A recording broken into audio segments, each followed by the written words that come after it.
spot question from Bonnie Bray in 12th in the Pico-Union district.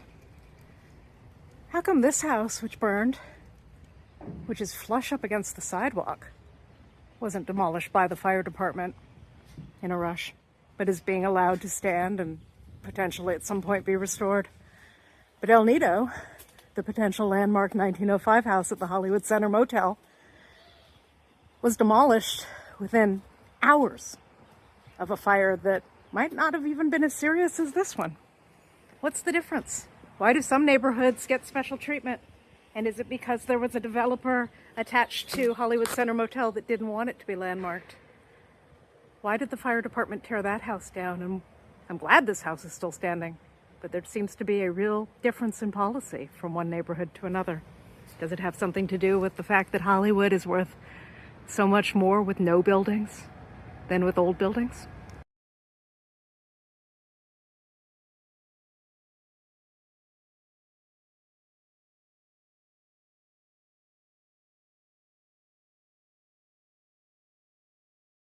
Well, it's funny because I feel like it's this game where we're all touching parts of the elephant, and that was one of the incentives that I want to do more stuff on the internet where we all work together to save buildings, because I feel like we cannot afford to have all this compartmentalized knowledge.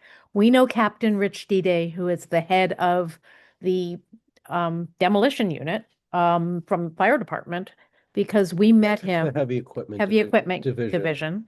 We met him right after a Cultural Heritage Commission meeting where we said, "Hey, commissioners, there's a fire happening at Pacific Dining Car right now, which is a landmark." And we raced over from the meeting, and he was there, and we said, "Please don't demolish this place. It's a landmark." And he actually stopped all of the demo, and we talked about it. And the condition of that building was very bad. There'd been multiple fires, but he did something extraordinary. I said, one of the character defining features of the landmark restaurant down in Westlake is that it's got an original all steel kitchen in the style of a train car. And he said, "Well, let me go and look at it." He looked at it. He said it's still intact, and he encapsulated that with collapsed walls. So it would be safe for people who might go inside, but someone could potentially salvage it. So he's an ally in his way, but he's also the angel of death because he made a determination that this building needed to come down very quickly, even though it's under landmark consideration. And my concern is that what's happening here is there is a policy in the fire department. We've heard them say it repeatedly at large fires. They said it at the Morrison Hotel. Our assumption is any derelict, unsecured building has homeless people in it. Now, this is an issue that is a citywide concern, but if they're tearing down a 1905 Edwardian house, which was not completely lost because they think homeless people are going to hop the fence and go back in and get hurt, we have a very serious problem in Los Angeles. There was no opportunity to do any documentation. Brian, you've never been inside the house. I had hoped that inside that house was the guest register from the hotel, a very reasonable thing to assume might be in there. Is it under all of this rubble now? I mean, we've got some real problems in Los Angeles if these machines just show up and take stuff down before anyone can even talk about it. And that's what happened on Sunday. And I should note, Kim, you just said it was Sunday. Sunday. It was the fourth day of the year. Oh, I had people trying to call the council member. He didn't pick up. I know, but for the Pacific Dining Car, that was a week during a Cultural Heritage Commission meeting. Yeah.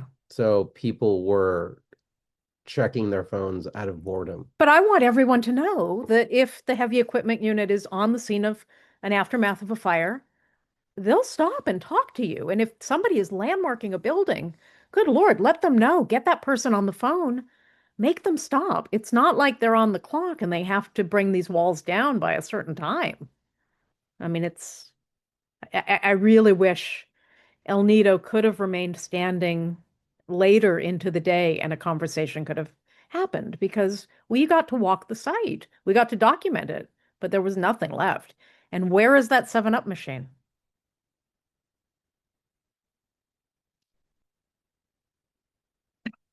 Okay, I'll stop.